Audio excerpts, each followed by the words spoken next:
Assalamualaikum anak-anak, selamat pagi semuanya. Apa kabar anak-anak pagi ini? Apakah anak-anak sudah siap untuk memulai pembelajaran hari ini?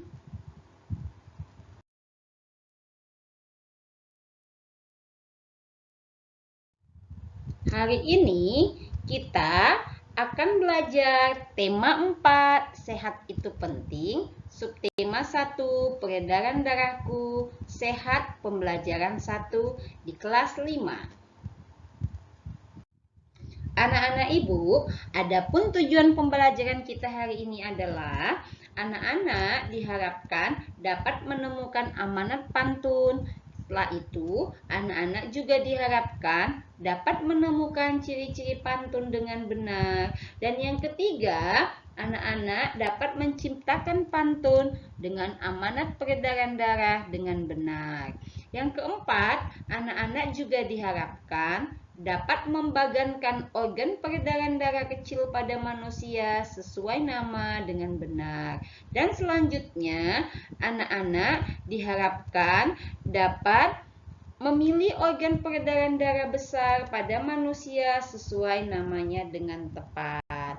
Itulah tujuan pembelajaran kita hari ini yang harus Ananda capai setelah kita selesai mempelajari pelajaran hari ini.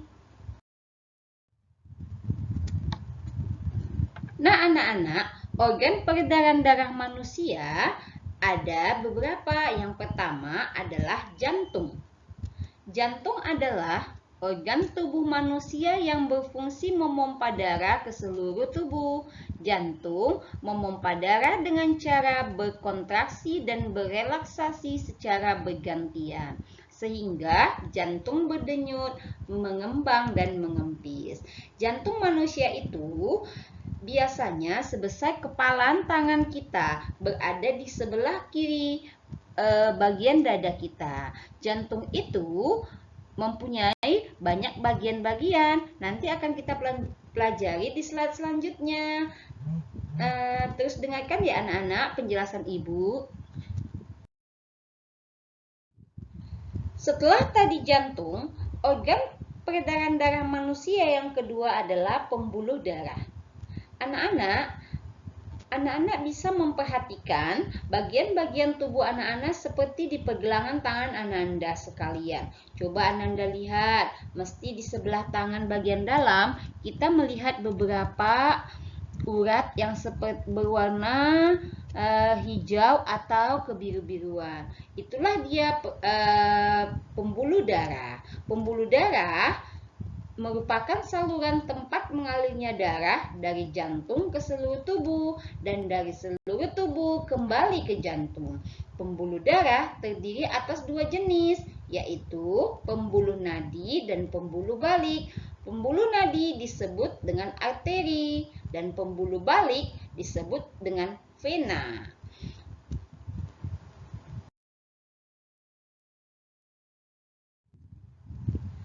Selain jantung dan pembuluh darah, manusia juga mempunyai paru-paru sebagai organ peredaran darah.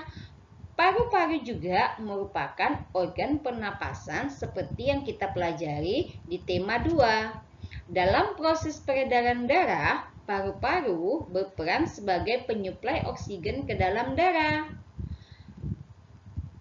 Hal yang terjadi pada paru-paru yaitu ketika kita bernafas, maka kita akan menghirup karbon dioksida. Karbon dioksida itu akan diolah oleh paru-paru menjadi darah yang kaya akan oksigen. Darah yang kaya akan oksigen siap disalurkan ke seluruh tubuh manusia. Jadi, paru-paru adalah tempat pertukaran darah yang kaya karbon dioksida menjadi darah yang siap untuk disalurkan ke dalam tubuh, yaitu darah yang kaya akan oksigen.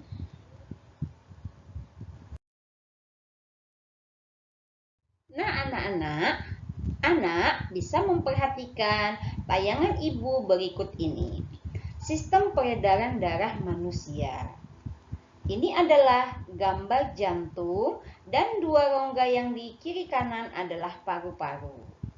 Ibu akan menjelaskan bagaimana cara darah mengalir dalam tubuh kita. Pada awalnya, kita mulai dari serambi kiri. Serambi kiri ini akan mengalirkan darah ke bilik kiri. Serambi kiri biasanya disingkat dengan C. Serambi, S untuk serambi, I untuk kiri diambil dari huruf yang kedua, disingkat menjadi C agar kita mudah mengingatnya. Kemudian dari serambi kiri, darah akan mengalir ke bilik kiri melalui vena. Setelah di bilik kiri, darah yang kaya akan oksigen akan mengalir ke seluruh tubuh. Setelah di tubuh kita, darah ini akan banyak mengandung karbon dioksida. Kemudian, darah yang kaya akan karbon dioksida ini akan mengalir ke serambi kanan. Serambi kanan biasanya juga disingkat dengan SA. S untuk serambi, A untuk kanan diambil dari huruf kedua. Dari serambi kanan, darah turun ke bilik kanan. Darah dari serambi kanan yang turun ke bilik kanan masih darah yang banyak mengandung karbon dioksida. Setelah di bilik kanan, darah akan mengalir ke paru-paru melalui vena pulmonalis. Oh ya anak-anak, dari serambi kanan tadi, darah berpindah ke bilik kanan itu melalui vena. Sedangkan dari bilik kanan, darah akan mengalir ke paru-paru kiri dan kanan kita melalui vena pulmonalis. Ketika di paru-paru, darah yang banyak mengandung karbon dioksida atau CO2 akan mengalami pertukaran saat kita bernafas. Darah yang banyak mengandung karbon dioksida akan diolah di paru-paru menjadikan darah kaya akan oksigen. Kemudian darah yang kaya akan oksigen itu nantinya akan kembali lagi ke serambi kiri melalui arteri pulmonalis. Setelah dari serambi kiri turun lagi ke bilik kiri dan kemudian ke seluruh tubuh. Begitulah peredaran darah kita tanpa kita sadari, berputar, mengalir dalam tubuh kita tanpa kita sadari. Dia mengalir dengan tertib, dengan teratur, berkat ciptaan Tuhan Yang Maha Kuasa. Nah anak-anak, peredaran darah manusia itu terbagi dua. Satu, peredaran darah kecil. Peredaran darah kecil itu secara singkatnya peredaran darah dari jantung kembali lagi ke jantung.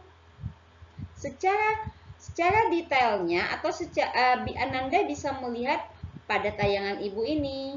Peredaran darah kecil dimulai dari bilik kanan, kemudian mengalir melalui arteri pulmonalis ke paru-paru.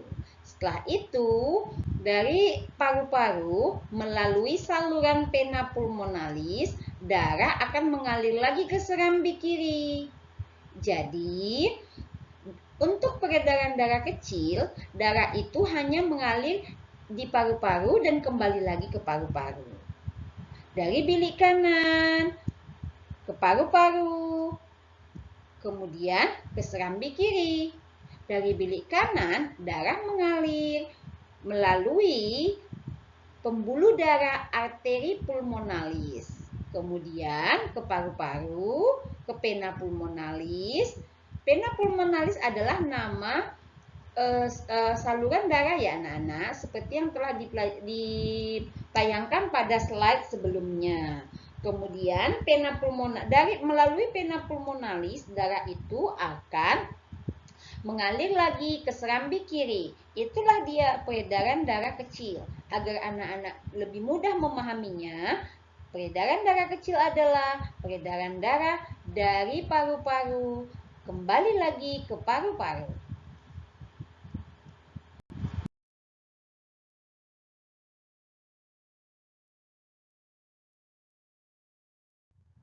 Nah, anak-anak, untuk poin kedua yaitu peredaran darah besar.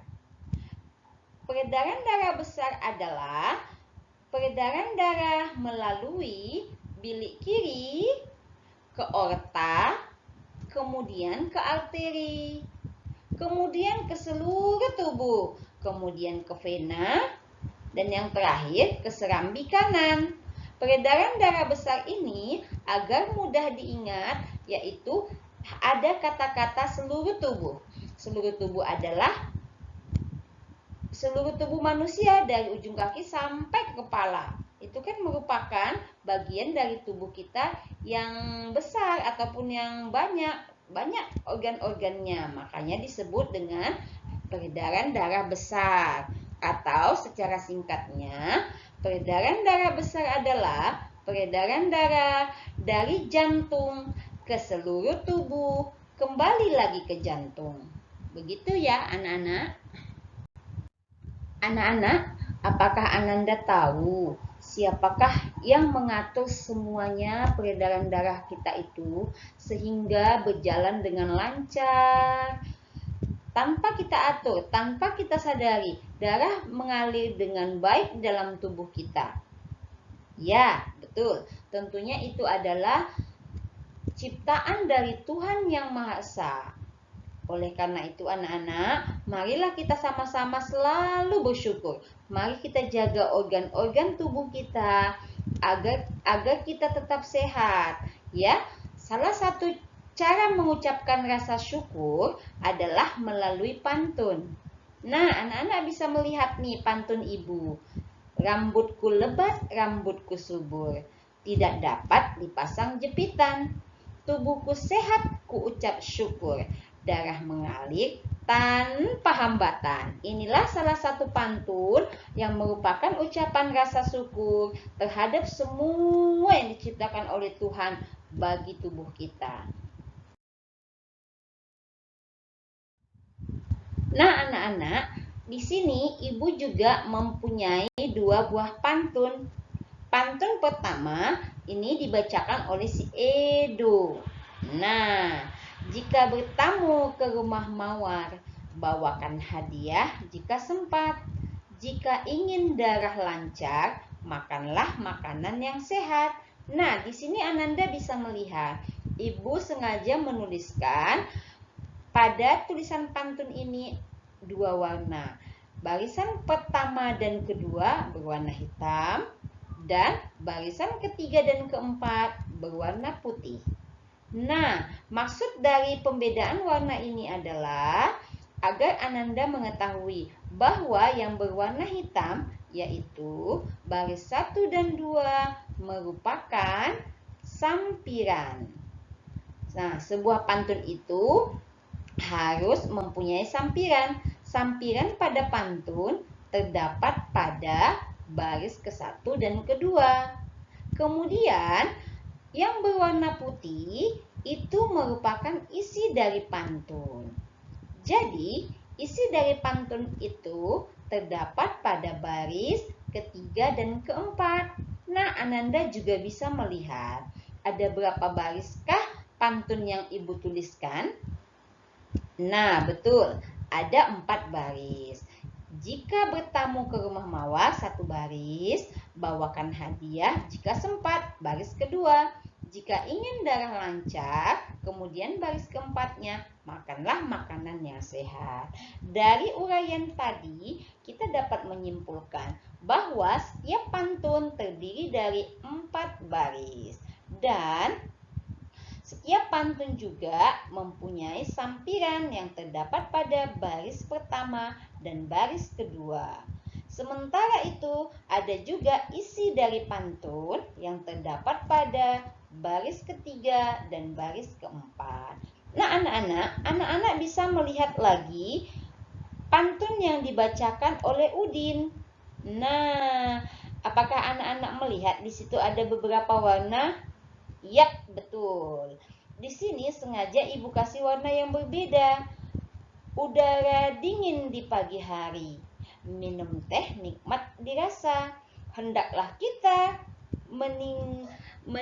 hendaklah kita menjaga diri. Kesehatan sangatlah berharga. Nah, Ananda bisa lihat tuh di setiap akhir dari baris 1, barisan kedua, barisan ketiga, dan barisan keempat, Ibu memberi warna yang berbeda. Nah, di baris pertama dan ketiga, Ibu memberi warna yang sama, yaitu warna biru, ri dan ri. Sementara di baris kedua dan keempat, Ibu memberi warna kuning, sa dan na. Apakah tujuan dari itu? Nah, betul. Tujuannya adalah untuk menunjukkan kepada anak-anak bahwa setiap pantun itu mempunyai rima. Apakah itu rima? Rima adalah persamaan bunyi di akhir pantun. Yang merupakan ciri-ciri pantun adalah berima atau bersajak A, B, A, B. Jadi barisan pertama dan ketiga bunyi akhirnya sama. Dan barisan kedua dan keempat bunyi akhirnya atau rimanya juga sama. Nah, barisan ke-1 dan ketiga rimanya adalah ri, ri. Sementara barisan kedua dan keempat sa, na. Bunyinya sama, rimanya sama. Itulah dia ciri-ciri pantun. Dengan demikian kita bisa menyimpulkan kembali bahwa ciri-ciri pantun yang ketiga adalah setiap pantun mempunyai sajak A, B, A, B. Dan satu lagi anak-anak yang merupakan ciri pantun adalah terdiri dari 8 sampai 12 suku kata. Suku kata itu seperti meja. Terdapat 2 suku kata. Meja. Begitu. Coba kita analisa pantun yang dibacakan oleh Udin. Udara dingin di pagi hari. Yuk kita hitung bersama berapa suku kata pada baris pertama yang dibacakan oleh Udin. Udara, dingin, di pagi hari. Ya, betul, 12 suku kata. Jadi, sudah sesuai dengan ciri-ciri pantun tadi. Terdiri dari 8 sampai 12 suku kata.